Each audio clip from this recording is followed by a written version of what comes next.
Hey friends, it's Charles here, and today I want to talk about first steps.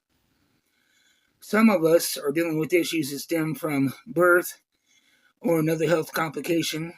Others, like myself, have become disabled later in life. Me personally, I got injured in 2009, right around the age of 30, and I'm 46 right now.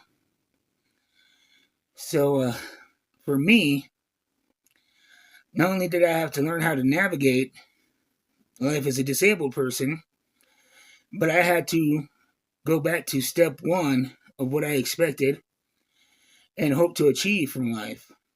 And that was the hardest part for me because I was very comfortable in my job, in my financial status, and with the life that I built and the set of skills that I built.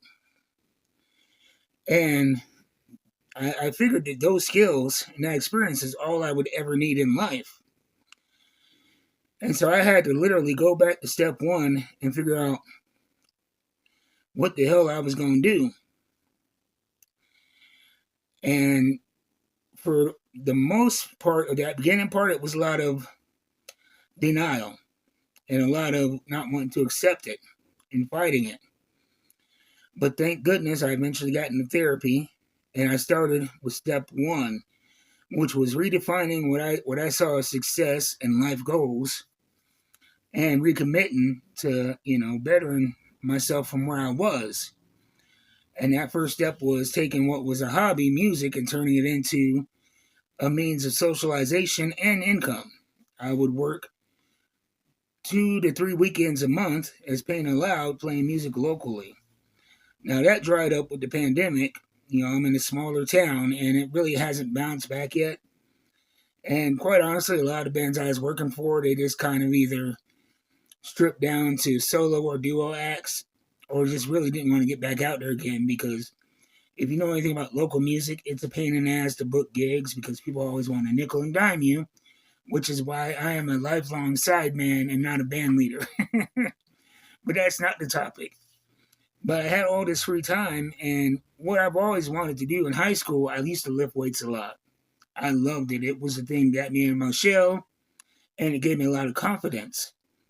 And I got very strong very fast. I figured, okay, at 40, I can't do that.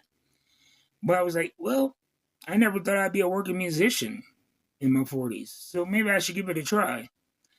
And so I started with step one, which was going to the store, getting me a couple of 20-pound dumbbells. And I started with the first exercise that you think of when you get dumbbells. You got your curls. And then after the 25 pounders or the 20 pounders, I went to a 30 pound. And I got a little bit too strong for that one. So I got me a couple of 40s and I got me a couple of 35s. And in 3 years, I went from not being able to curl a whole lot to now, where did I put my other? Here it is. I start my day curling with the 35 pounders.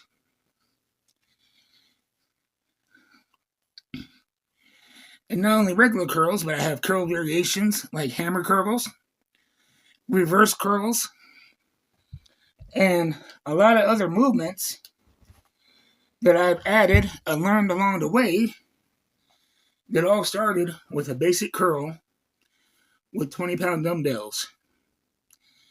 And now I have, full sets of workouts for chest, triceps, biceps, lats, lower back, a little non-resistant leg work because that's where my injury is. But it all started with one exercise with 2 dumbbells that I got at Walmart. And so if you're like me, wanting to get into something new, find a new purpose after being disabled, just try some shit. The worst thing that'll happen is that you're not successful. And we deal with that all the time and we keep trying. And even if you fail your first attempt, I don't believe in failure. Every failure means that you learned something. So keep plugging away at it, and as your ability allows, just try some shit. You're not going to start off strong and confident. Nobody does. It's like when people ask me, "Well, how did you get how did you get so good at music?" I play. How many instruments I play? Guitar, bass, drums, piano, melodica, ukulele. There are a couple more in there. And people are always like, "Wow, you must be so naturally gifted. How did you do it?" And I want to tell you the secret to how I learned so many instruments and how I became very good at two of those.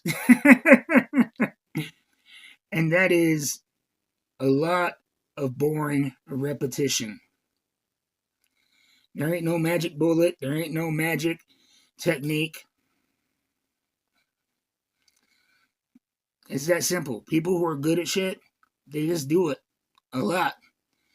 And they suck at it a lot until they suck less at it. And I didn't get stronger because I'm naturally fit, or else I wouldn't be a cripple. I have done this movement countless times and other movements like it 6 days a week for 3 years. And I'm still not an Adonis. I'm still overweight. And I'm still not strong compared to a lot of people. But I'm a shitload stronger than I was 3 years ago. And I got some arms.